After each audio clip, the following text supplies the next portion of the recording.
ஆசை சீரியல் நாளைக்கான பிரமலை பார்த்தீங்கன்னா முத்து வீட்டில் உள்ளவங்க எல்லாரும் முன்னாடியும் ரோஹிணி பற்றின உண்மையை சொல்லி ரோஹிணி கிட்ட இருந்து உண்மையை வர வைக்கணும் அப்படின்னு சொல்லிட்டு பிளான் பண்ணுறாங்க. வீட்டில் உள்ளவங்க எல்லாருக்கிட்டையுமே முத்து ரோஹிணி முதல் கணவரோட சேர்ந்து இருக்கிற கல்யாண ஃபோட்டோவை காமிக்கிறாங்க.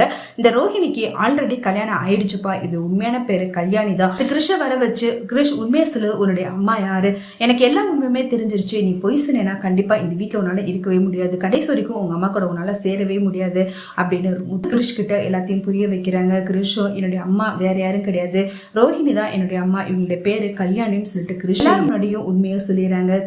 கிருஷ் உண்மையை சொன்னதை கேட்டு வீட்டில் உள்ளவங்க எல்லாருமே பயங்கரமா ஷாக் ஆகிறாங்க. ரோஹிணியும் அவன் ஏதோ பயத்துல சொல்லிக்கிட்டு இருக்கான், இவன் சொல்றது எல்லாமே பொய் அப்படின்னு சொல்லிட்டு எவ்வளவோ உண்மையை மறைக்க முயற்சி பண்றாங்க. இதை பார்த்துட்டு டென்ஷனான மீனாவோ ரோஹிணி கண்ணத்திலேயே அரைஞ்சி, இவ்வளவு பொய்யை நீ இவ்வளவு நாள் மறைச்சிக்கிட்டு இருந்து, இதுக்காக நீ எவ்வளவோ பொய் சொன்ன, ஆனா எனக்கு தெரிஞ்சிருந்தோம் என்னை சொல்ல விடாம தடுத்துட்ட அப்படின்னு சொல்லிட்டு மீனாவோ நடந்த விஷயத்த சொல்றாங்க. இது எல்லாத்தையுமே கேட்டு விஜய் கேட்டுட்டு பயங்கரமா கோவப்படுறாங்க. என் பையனுடைய வாழ்க்கையை அழிச்சிட்டியாடி அப்படின்னு சொல்லிட்டு விஜயா ரோஹிணியை பார்த்து இவங்க சொல்றது எல்லாமே உண்மையான்னு சொல்லிட்டு பயங்கரமா கோவப்பட்டு கேள்வி கேட்கிறாங்க.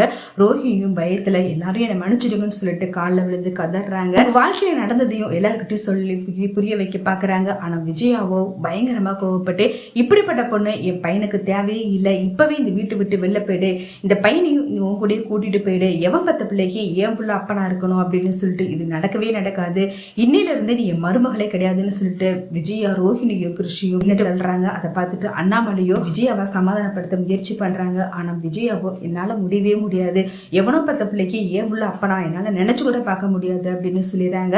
மனோஜ் இதை கேட்டு என்னால இதை ஏத்துக்க கூட முடியாது, இப்படிப்பட்ட பொண்ணாட்டி எனக்கு தேவையே இல்லை அப்படின்னு சொல்லிடுறாங்க. இது கேட்டதுமே ரோஹிணி பயங்கரமா ஃபீல் பண்ணி கதறி அழுகுறாங்க. ப்ளீஸ் மனோஜ், நான் உன் மேல வச்சிருக்கிறத காதல் எல்லாமே உண்மையானது, தயவு செய்து புரிஞ்சுக்கோ, நான் உன்னை விரும்பி தான் கல்யாணம் பண்ண அப்படின்னு சொல்றாங்க.